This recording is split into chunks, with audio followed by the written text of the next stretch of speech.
Inspired by the life of the savvy and ambitious Colombian businesswoman Griselda Blanco comes a new Netflix original limited series. Griselda tells the story of a devoted mother who, with her lethal blend of charm and relentless savagery, creates one of the most powerful cartels in history. Witness Sofia Vergara's captivating transformation into the godmother of the underworld. Griselda, now streaming only on Netflix.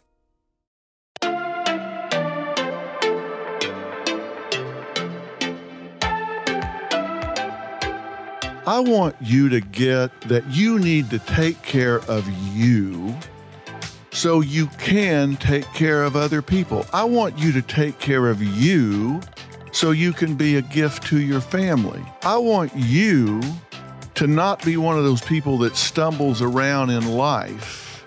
I want you to be one of the people that says there is a consequence to every behavior. So when I choose the behavior, I realize I choose the consequence. If you think you're damaged in some way, you're going to generate results that second-class people should have. If you look at people that are really successful in business or really happy in their marriage and family, and you say secretly, well, that's for them, that's not for me, I don't really deserve that, then you'll never generate that. If you have a damaged personal truth, you will generate a lifestyle, a standard of living, mentally, emotionally, physically, financially, socially, that goes along with being damaged.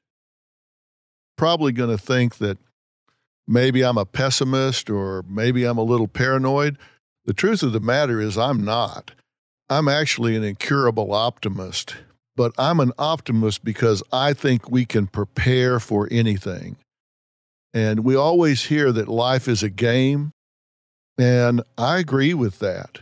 Life is a game, and you may think, oh boy, it's not. You get a terminal disease or something, that's not a game. Yeah, it is. You have to be a player. It is a game. Games aren't always funny. They're not always frivolous. They're not always for trivial stakes. Sometimes a game has stakes that are life or death, but they're still a game. And in the game of life, I just have the belief that you're either going to be a player or you're going to be played. And my problem is if you're like me and you were raised by the kind of parents that I was raised by and came up through the educational system that I came up through, you were taught how the world should work, not how the world does work. Now think about the difference. You were taught how the world should work. If you work hard, you're going to get your just rewards. And that on the playground, you always heard cheaters never win and winners never cheat. Well, let me tell you, that is exactly where that belongs, is on a playground with children. Because if you think cheaters never win, wake up. Cheaters do win, and winners do cheat. Lance Armstrong. I mean, come on. Wake up. That is just simply a myth. So I was taught how the world was supposed to work, how the world should work, and then I got out there in the real world and found out how it did work, and it was a whole lot different than what I was taught. And here's the truth of the matter. Your life, just like my life, is full of bad people. Bad people. There's also a lot of good people in it, don't get me wrong, but it's full of bad people.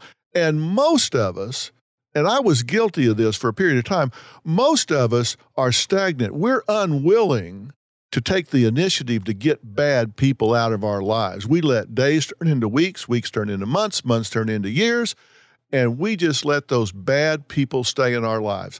They have bad karma. They don't wish us well. They don't want us to succeed. They're jealous if we do. They drag us down, suck us dry. They try to take what's ours and use it for their own benefit. They lie, cheat, steal, talk behind our back, gossip about us, sabotage us. They're two-faced. They betray us. We all have those kind of people in our lives because they hide in plain sight. They're just everywhere. You've got them in every category of your life, and I'm going to be asking you about that. I'm going to ask you to categorize your life: work, home, family, recreation, church, wherever. and just see if you can identify where these people are. What I want to do today is I want to talk to you about how to spot them and how to defeat them. And knowledge is power, and I intend to give you plenty of both today. Plenty of knowledge and plenty of power. And that equips you to live in the world as it is, not as how it should be. So here's the deal. If you think this world is all hunky-dory, let me tell you, it's not. It's estimated right now that we have over 5,000 active cults operating in America, for example. It is estimated by the Federal Trade Commission that over half of the phone calls you receive in your life this year are going to be scams. Now think about what I just said. 1 out of every 2 phone calls you get are going to be based on somebody trying to take what is yours. They're calling you to rob you. They're calling you to trick you, scam you, cheat you out of your money. This is a multi-billion-dollar industry, and it preys upon the unsuspected, the uninformed. It preys upon the immigrant communities because they're new to America and they don't know the system, they don't know the laws. But it's not just the immigrant community. It preys upon those that are unsuspected and they're uninformed.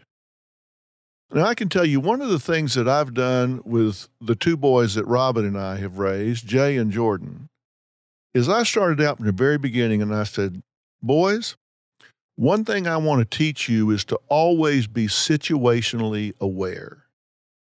Situationally aware. You walk into a restaurant, and by the way, I didn't raise my boys to be paranoid, to see the world as a scary place that they should shy away from. Both of my boys are very outgoing. They're very engaging.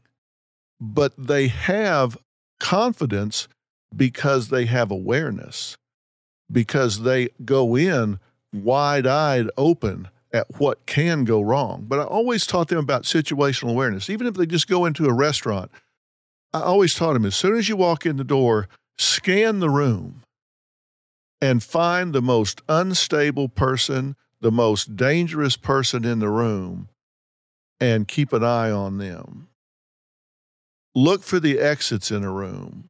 Look for what can go wrong in a situation, and then go on about your business. Enjoy your dinner, enjoy your evening, whatever you're doing. But be situationally aware. And you think, wait, what are you trying to raise a couple of James Bonds here? Well, yeah, sort of. Because I want them to be aware of what's going on. How about you? Do you get up in the morning and just kind of stumble around? Or are you situationally aware? I love life, but not everything in it. I love people, but not all of them. Hell, I love myself, but not everything about me. Nothing is all one way or another. And there is power in having a crystal clear view of reality. So yes, I do want you to be situationally aware. I do want you to pay attention. Now, I gave you the example of being situationally aware when you come into a room. That's environmentally. Are you situationally aware about the people in your life? Do you know who in your life is not a fan? Do you know who in your life is your enemy? Do you know who in your life is trying to exploit you, stab you in the back, hurt you in some way? And trust me, when you know that, you can be prepared and you are a whole lot less apt to become a victim. Now, let me tell you the number one tool of muggers, for example, and I've interviewed a lot of muggers. You know what their number one tool is? Surprise. They tell me that they'll walk up to somebody on the street at night and the first thing they say is something like, hey, what time do you have? And because we're unsuspecting and because we're polite and because we're courteous, what's the first thing you do when somebody says, hey, what time do you have? The first thing you do is you lift up your left wrist and you look down. Okay, so now you've taken your eyes off the person in front of you, put your head down, and put your hand in a position that's hard to defend yourself. And in that second, they strike. And the muggers tell me two things. Number one, they've now incapacitated the person because they've gotten them to take their eye off the ball. And they say then they've got about a 5-second window when the person is in denial. I'm Katie Maloney, 37, a divorcee, and I'm out here falling in love every day with myself. And I'm Dana Cathan, 33, former needy mess, and delusional Leo, but I've never been happier. Never been happier. You know that. Good. The foundation of this podcast is for people who want to live their life unapologetically. It's a safe space for anyone who's going through a transition in their life or just dealing with the regular bullshit. It's a religion. We're not saying that we're looking to start a coven, but that might be why we started this podcast. But we're not saying that. Join our cult. Community. The coven. Religion. Okay, let's just stick with community. Listen to the podcast. Listen to the podcast. Hi, this is Rachel Yucatel, and I'm here to invite you to listen to my podcast, Misunderstood with Rachel Yucatel. This podcast delves into the lives of those who have been reduced to a single headline. Each episode will take a closer look at the stories of those who are on a mission to change their narrative. Join me as we uncover the truth behind the misconceptions, shed light on the stories of those who have perhaps been wrongfully portrayed, explore the complexities of the human experience, and celebrate the power of second chances. Who doesn't love a good comeback story? They say they're in denial about what's happening. Oh my God, I'm getting mugged here. Somebody just hit me in the head. Somebody just knocked me up beside the head. And it takes them that long to realize, oh my God, I'm being mugged. And in that time, they're able to get the advantage. They rely on our denial, our unwillingness to accept that something bad can and is happening to them. That's what I'm trying to say to you right now, to not let happen to you. I'm talking about crystal clarity when you're viewing reality and situational awareness about the people around you and your environment. I want you to be street smart. Think about these people in your life. I want to give you a name for them. They're called baiters. Baiters. B-A-I-T-E-R. Baiter. B stands for backstabber. A stands for abuser. I stands for imposter. T stands for taker. E stands for exploiter. And R stands for reckless. Baiter. That's a new word. That's a new term I want you to put in your vocabulary because I want you to find the baiters in your life. And let me tell you how I came up with this. The goal in psychology is to differentiate one pathology from another. So we want to differentiate depression from anxiety. We want to differentiate an antisocial personality from a borderline personality. We want to differentiate those. You know why? Because insurance companies require us to differentiate them, so we have a code we can write down so we can bill. Because you got to write down a code and then you send it in and they pay you money for that. So we got to put people in pigeonholes. But the truth is, those are false boundary lines. Number 2, perception of uniqueness. Identify your strengths and know what they are so you can play to them. And this leads to number 2 in your playbook. You must create a perception of uniqueness. Now, what do I mean by that? I mean, you do not want to be a face in the crowd. You don't want to be a robot. You do not want to be an interchangeable person in a relationship. At your job, anywhere, if you're just a random person, that yes person, this person can be here again, another person can be here. I didn't make much difference there. A lot of jobs are like that. You know, jobs that, well, anybody can do. It just doesn't really matter who does it. And there's nothing wrong with that. But that's not for you. If you want to improve your life, you have to create a perception of uniqueness. And I'm saying perception of uniqueness because it doesn't do any good to be unique if people don't perceive that you're unique. You've got to make sure they recognize your uniqueness. You may have some unique skill, but if nobody knows it but you, what good is it? So you have to decide unique. What is it about you? You don't want to just be in the middle of the herd. You don't want to blend into the background. If you want to be a winner, you need to find, embrace, and project those things that set you apart from the herd, set you apart from everything and everyone else. Uniqueness is valuable in so many different respects. And I'm one of those people that believes in a defined product. A defined product. You cannot be all things to all people. I think you have to be a defined product. People need to know what they get when they get you. I have subscribed to this philosophy my entire life, including right now. When I say to you right now, Dr. Phil, what comes to mind? Just think about that. What calls to mind? Now, in that you're listening to this, I hope it's something positive, or maybe you just tuned in because you love to hate me. Well, that's okay, because I don't have a need to be loved by strangers. But when you think of Dr. Phil, I'll bet you don't confuse me with anybody else. Now, there are other psychologists out there, other shrinks out there, other mental health professionals, but I'll bet you don't confuse me with any of them. And I'll guarantee you, there are psychologists in America that have forgotten more psychology than I'll ever know, but they forgot about learning how to communicate it. I've got some of them on my advisory board because I'll call them up. It will be something really complex or whatever, and I think, okay, I want to make sure that I've got this right. I want to make sure I've got the cutting edge information. Some of these men and women are the editors of the peer-reviewed journals. So I know they've got access to research that won't be published for another 18 months. So I don't give cutting-edge information. I give ahead of cutting-edge information. What research has shown that you can get from Dr. Phil that you won't see in the journals for another year and a half. So I'm talking about OCD, believe me.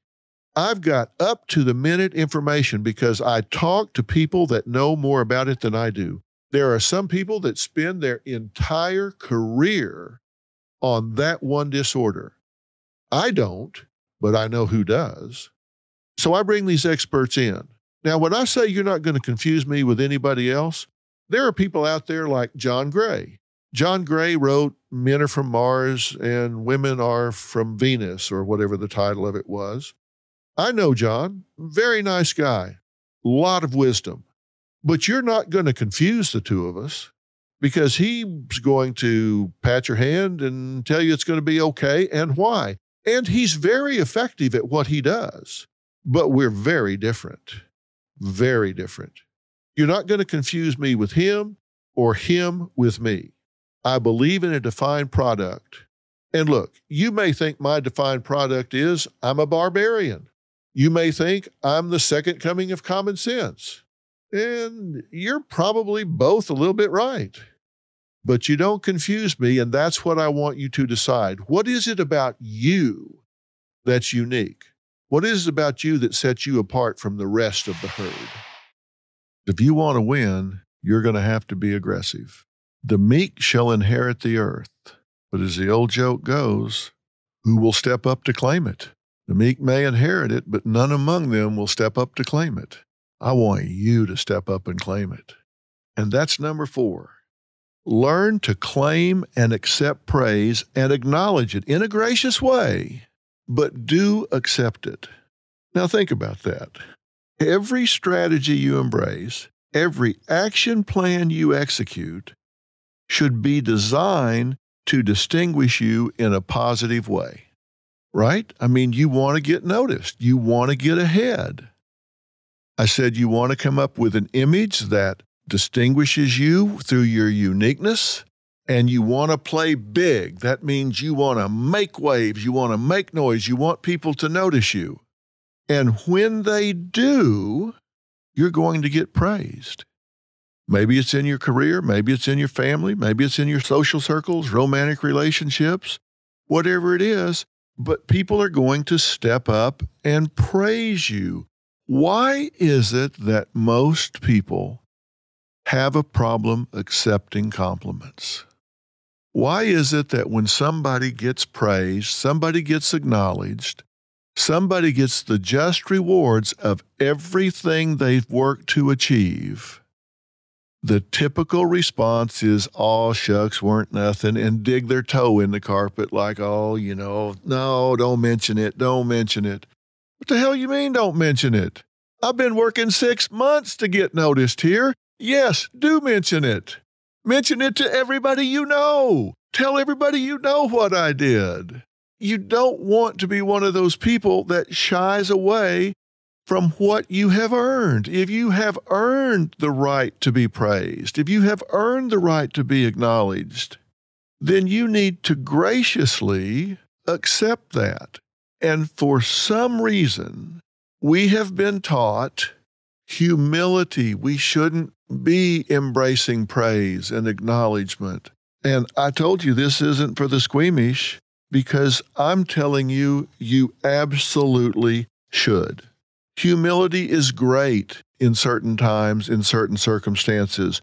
But when you are on the move in your life, in your career, in whatever it is you're pursuing, and you are upwardly mobile, why wouldn't you graciously accept the compliment or the invitation to move to the next level? And I can only think of 2 reasons. One, you've been taught it's prideful and narcissistic to seek attention, so you shun it when it comes. Or 2, you really don't believe you deserve it. You just really don't think that you've earned it. You don't believe you've deserved it. Well, let me remove that first obstacle right now. It is not prideful. It's not egotistical to accept, claim, or expect praise. And I say expect because you teach people how to treat you. And when you do a job well, then you need to teach people that you expect to be acknowledged for it. And if you don't do a job well, then you should expect people to say, "Hey, that was not up to par. You need to step up your game." You don't want to be lied to. If you want to succeed in this world, you need honest feedback, right? You need people to tell you the truth, or you're going to continue this trend toward mediocrity or worse. You need to choose to respond differently when someone praises you or confirms your value. So how about simply learning and practicing to say, somebody praises you, they come up and say, "Hey, I just got to tell you, you did a really good job on this project." And you may think it's gracious to say, "Oh, no, listen, it was nothing." How about instead saying, "Thank you for saying that. You are really kind to notice." Is that prideful? Is that egotistical? Is that narcissistic? Is that obnoxious? Is it obnoxious for you to say, "Thank you for saying that. You're very kind to notice"? Or that means so much coming from you, so thank you for noticing and thank you for taking the time to say so. Does that seem obnoxious? We've all seen the headlines in the news of how someone lost their life in an act of cold-blooded murder. And while it's sad and grabs your attention, most people go on with their day without giving it another thought. But have you ever stopped to think about the life of the person at the center of the news story? They were more than just a headline or a statistic. They were someone's loved one or friend. I'm Mike Morford, and my podcast, The Murder in My Family, dives into some of those stories to help listeners get to know the person who was lost and how their death affected those closest to them. Listen to The Murder in My Family everywhere you listen to podcasts. There are well over 100 episodes to binge on now. There are over 90,000 people missing at any time, and over 500,000 are reported missing every year. And that's just in the United States. I'm Mike Morford. And I'm Jess Betancourt. And in our podcast, Missing Persons, we discuss cases of people who have gone missing under mysterious circumstances. And we're joined in each episode by guests who are either related to the missing person, investigating their disappearance, or advocating for answers in the case. Missing Persons is available everywhere you listen to podcasts, and there are dozens of episodes to binge on right now. Subscribe today so you don't miss an episode. If you're in a personal or romantic situation, you can reciprocate at the level of comment that you received. It is always safe to begin with a straightforward, "Thank you for your kind words," and then add any specific reaction that you want to. The second obstacle, if you don't believe that you deserve the credit or praise, then let me assure you, others will soon begin to agree with you. Because anybody that's truly evaluating a person's worth, value, skills, and abilities, in their heart of hearts, they're going to say, they know themselves better than I do. So who am I to second guess them? They've known themselves since the day they were born. And they seem to know that they're not very smart, they're not very good, they're kind of lazy, and they don't really have ownership in the good outcome here. So who am I to second guess them? They're going to defer to you eventually. They may not say it to your face, but I can promise you they're eventually going to say it to themselves. If you lack self-confidence, if you lack self-worth, like I said, you teach people how to treat you, pretty soon they're going to agree with you. I hear you, Doc, but where's the line? I mean, does that make you a self-promoter? Yeah, probably so.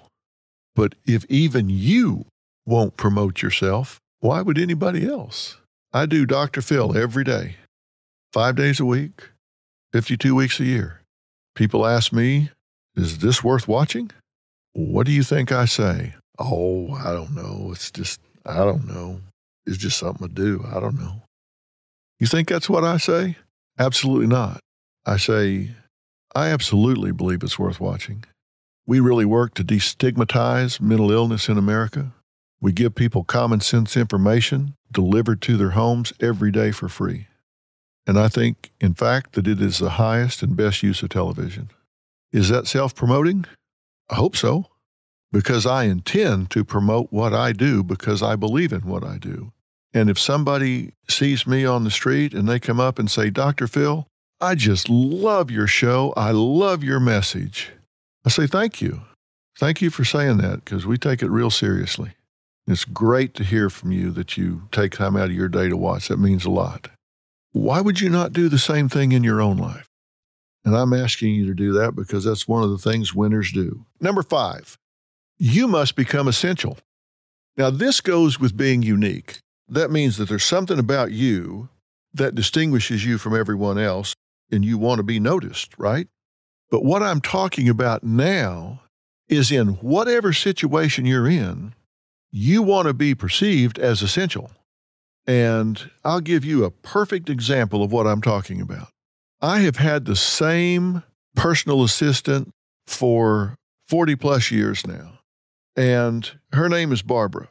And let me tell you how essential she is. She knows everything about my life. If I need a passcode to get into the Nest thermostat at my house, I call Barbara. She knows what it is. If I need the passcodes to the streaming services on my phone, I don't know what they are, but Barbara knows. If the printer or the copier gets jammed at the office, maybe a lot of places call the company and say, this isn't working. All I've got to do is say, Barbara. She comes in and she knows exactly what to do. She can unpack it, deconstruct it, put it back together in the time somebody else would take to call a repairman.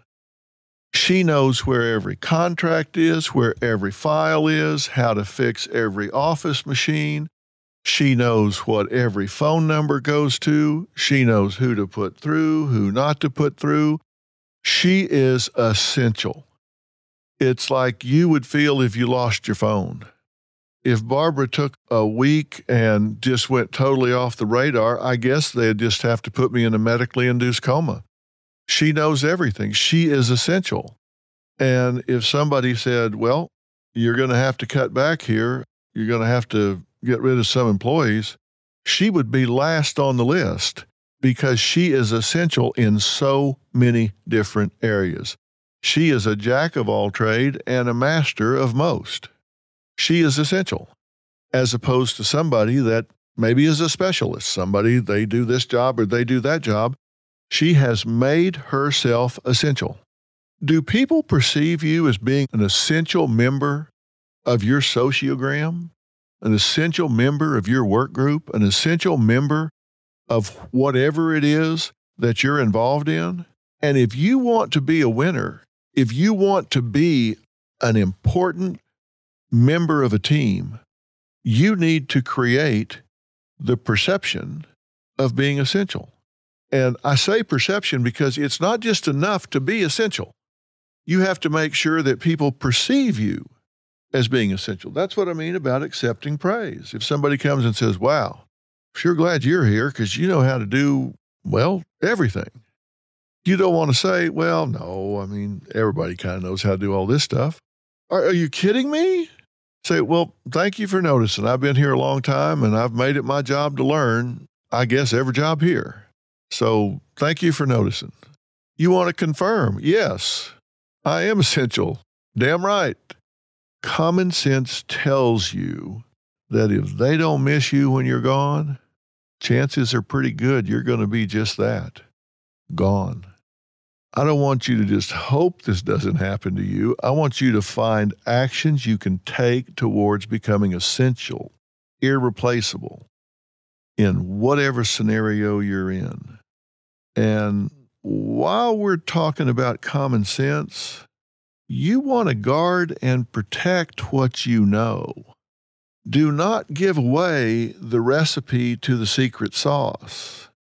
Remember, there is no reality, only perception. So to maintain this perception, you want to guard your unique knowledge. If you know how to do 5 things that only you know how to do, you really don't want to go teach 3 other people how to do those 5 things. Now you may be thinking, well, now come on, Dr. Phil, I'm a team player. I want everybody to be able to do everything I can do. Well, okay, go knock yourself out. But if you want to be essential, if you want to be a player, if you want to be a winner, you are going to maintain some unique skills, some unique abilities, some unique knowledge that nobody knows but you. Now, I'm asking you to think about that. Does that make sense? Don't give away everything that makes you essential, everything that makes you unique. So bottom line, what I'm telling you here is the secret to success is to know things no one else knows and guard those things you know that no one else knows. I mean, just be smart about it. When you get into the game of life, folks, this is chess, not checkers. And if you think that other people aren't playing this game with strategic objectives in mind, then you're going to miss the level at which life is happening. Don't be one of those that doesn't get it. This is chess, not checkers. Number 6 in your playbook is you must know your real currency. I just really don't like psychobabble. I don't like words that have been so overused that they lose their meaning. It really bugs me when I hear people talking about, I want to empower people. Come on. I mean, empower has been used so much that it's lost its meaning. What do you even mean when you say that? Think about number 6. You must know your real currency. What do you really value? The most obvious form of currency is monetary, money. That's currency. Currency is money. But there are other forms of currency, right? Like getting praise. We just talked about accepting praise. A lot of people value getting praise and acknowledgement. They used to say about General Patton in the war, you give him a couple of headlines, he's good for another 100 miles. He'll press on through whatever the odds are. He loved headlines. He liked that. It was of value to him. Some people love social currency. They love friends. They love to feel like they have a sense of belongingness to a group. We all feel better if we think we're part of something, we belong to something, that we're accepted by others. If you have spent time in prayer and meditation and reading the Bible or the Quran or whatever it is that is your connection, and you feel a sense of peace about that, and you feel a closer walk with your higher power, which I choose to call God, then you have spiritual currency. You feel like you have a connection. So there are lots of different forms of currency. Sometimes when I go home at the end of the day and I feel like we worked with some people today that I made some real headway with. And they were teaching tools. And so based on what we covered, I'm guessing that millions of people got a message today that was very important. And so I'll go home and I'll be really tired, but it's what I call a good tired. I feel like I used my life, I used my platform today in a really positive, impactful way. That's currency for me. I feel like I've made a difference today. So that's a currency for me. And you need to ask yourself, what is your currency? What is your real currency? Not what somebody else says should be your currency, because the worst thing in the world you can do is waste time. The key is to not waste time or effort, even on a short-term goal, if that goal cannot yield what you really want and need. It's just simply inefficient. I've known people that have pursued a specific career.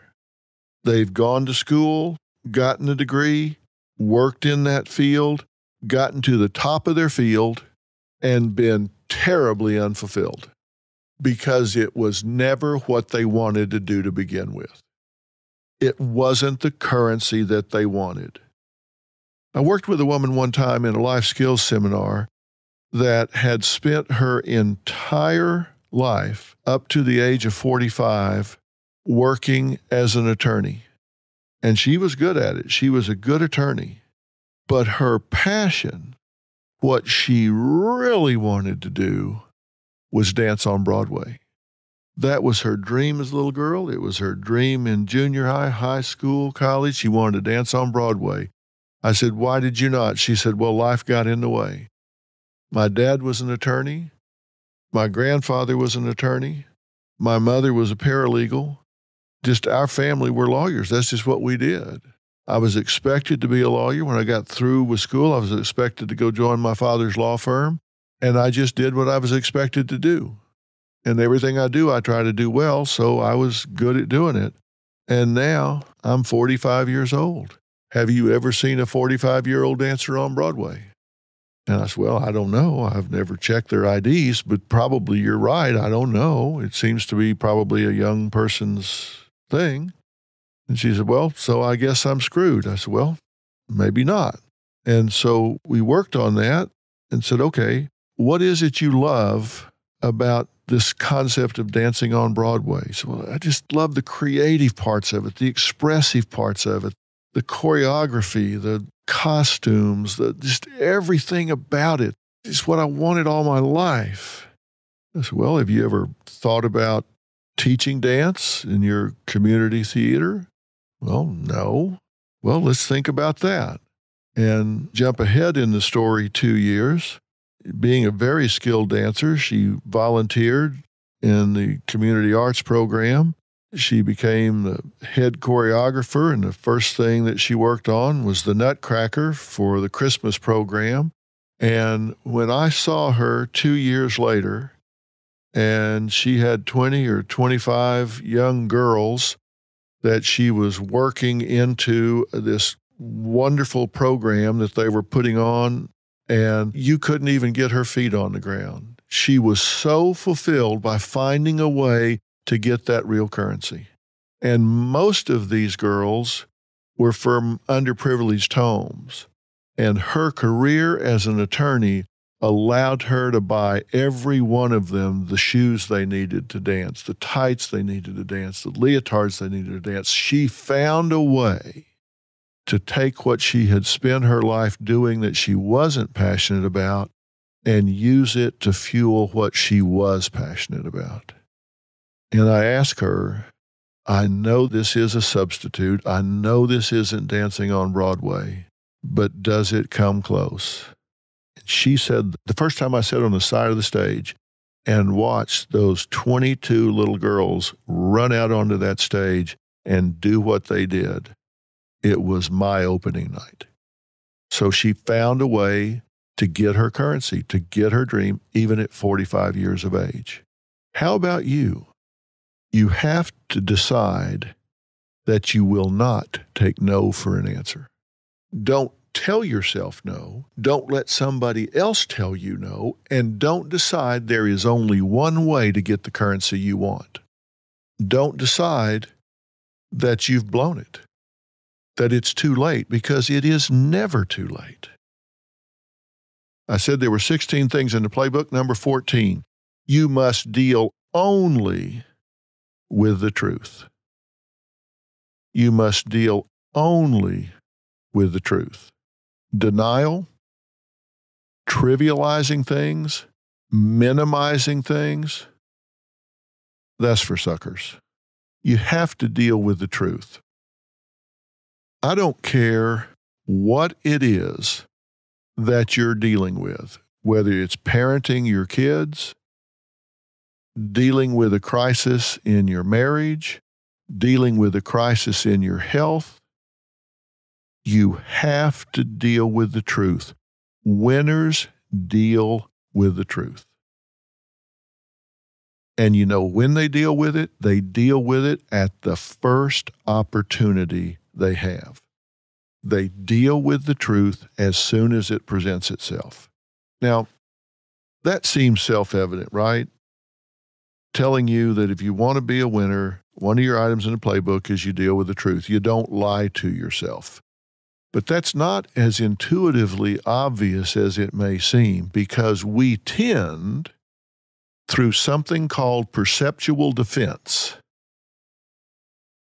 to screen out things we don't want to see, we don't want to hear, and give our brain access to only those things that don't upset us. And you have to consciously overcome that. Now, let me talk about what I mean by that. And I guess it boils down to this. When you think about it, don't you know the truth when you hear it? Let's say you are really worrying about something. You're really worrying about a test result from a doctor. You're really worrying about your kids out on an icy road or something, and you're really worrying about it. And your friends are there, and they're coming by and patting you on the back of the hand saying, oh, it's going to be fine. Oh, it's going to be okay. Now, everything's going to be fine. Does that really make you feel better? Because it doesn't me. It's never made me feel better. What makes me feel better is somebody that comes by and says, okay, let's think this through. Let's assume that it is not good news. What's our next step? If it comes back positive, what does that mean? What do you do? Monsters live in the dark. Let's turn the lights on and see what we have to deal with here. I have saved the item for last that if you mismanage it, can have the most devastating effect on your life. You must pick your battles and never let your opponent have control. You must pick your battles and never let your opponent have control. Now, let me talk about what I mean by pick your battles. Don't ever get in a fight that you don't need to fight. There are a lot of people that they just can't pass up a good fight. Argument. They just don't realize or recognize they don't have to react just because they can. There might be something going on at school with the teachers or the PTA. There are 500 students in the school, which means there are probably 750 parents. You don't have to be the one that fights that battle. Don't ever fight a battle that you don't have to fight. Now, you can think, okay, Dr. Phil, what you're saying is be a passive bystander. What if everybody takes this attitude? Well, if you look around and nobody is stepping up, then that's a battle you need to fight. You don't need to be the one that charges every machine gun nest first every time. You don't need to be the one that puts yourself at risk every single time. Don't fight a battle you don't need to fight.